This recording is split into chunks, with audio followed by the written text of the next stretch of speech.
but let's assume that you don't. That your first money that you have is you earn it. You have to start putting away somewhere between 15 to 30% of the money that you receive.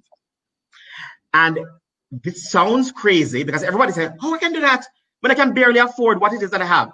We talk a little later about hanging out with people with who earn different amounts of money. Because what that does is that you can see that somebody with 30, 40, 50% less money than you is able to build a happy life. The moment you see that, it opens up your imagination to the possibility of putting away 15 to 30% of whatever you receive. The first thing you do is give that money to your future self. So when you get money, whether your salary or a gift or an inheritance, the first thing is not, oh, let me see what I can spend it on. The first thing you spend on is saving for the future. You are not indifferent either about when you start.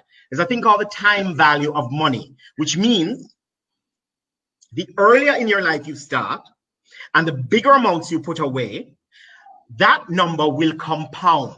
So you'll end up in a very different place in 10 years than somebody who was not focused on saving and investing.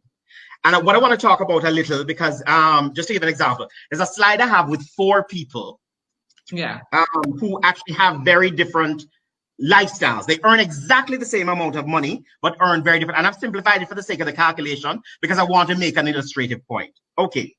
You have the first person there, save first, then spend, Joanna. She earns 7 million Jamaican a year, which is about 580,000 a month. And every year she puts away 20% of it, which is 1.4 million. And her investments earn her 10% per annum. In year 5, if she keeps doing this, and again, I've simplified it, she will have $8.5 million worth of savings, worth of investing, worth of assets, which is, I want you to note, she has more than a year's worth of her salary. Yes. If she gets fired from a job, she will not panic. She has time. In 10 years, operating the same way, she would have $22.3 million put away. She can stop working for 3 years, 7 times 21. This is extraordinary. This is that extraordinary amount of freedom and power because she can leave a job that she is not interested in. She can leave a husband who beat her. All kinds of things can happen when she's sitting on that kind of power. Second, we call him late to the money game, Peter. He earns exactly the same as Joanna, 7 million a year, 580,000 a month. But for the first 5 years, he never saved nothing. Him out of the street, I hang out, high bar bill and all. At the end of 5 years, he starts to put away 20% a year, which is 1.4 million. And he invests to earn 10% per annum. At the end of 5 years, he has no savings. At the end of 10 years, he has 8.5 million. So it's starting to build. But this is what I said, it matters if it started early or late. Yeah. Now let's talk about John, which is unfortunately what a lot of us and a lot of Black people are in. Never saw a thing he did not want to buy.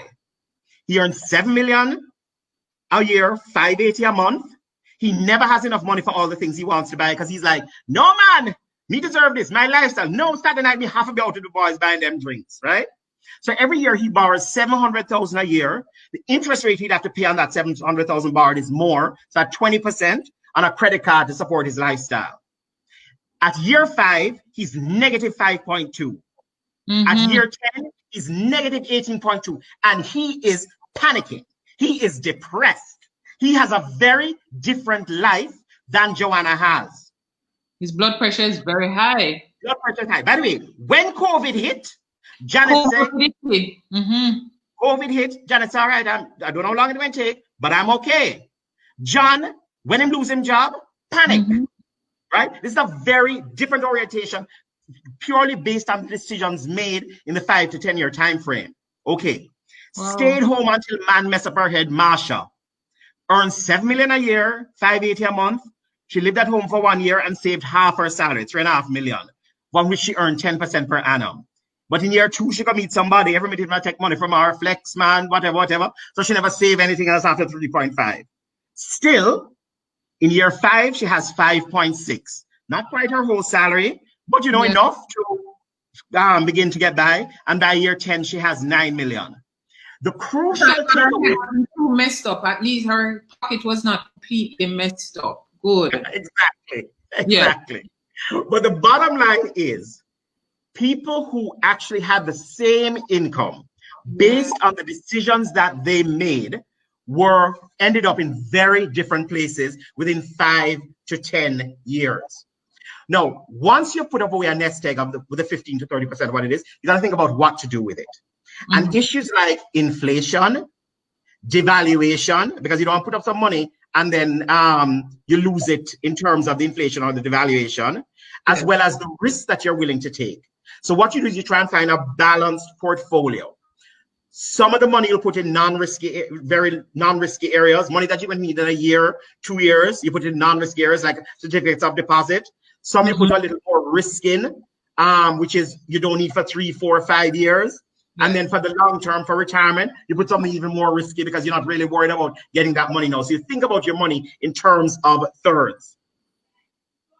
The diversified portfolio, either with direct investments or through collective investments, schemes like mutual funds and so on, is the way you manage. But you first, if you don't have parents who give you money, you first have to just create the discipline of putting the money away. By the way, this was how we started with the agrarian economies, because when we were farmers, the first thing you put away is what? The seed.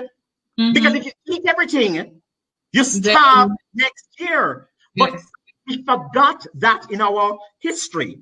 In an agrarian economy. Absolutely. So that is really, really crucial. Number 5,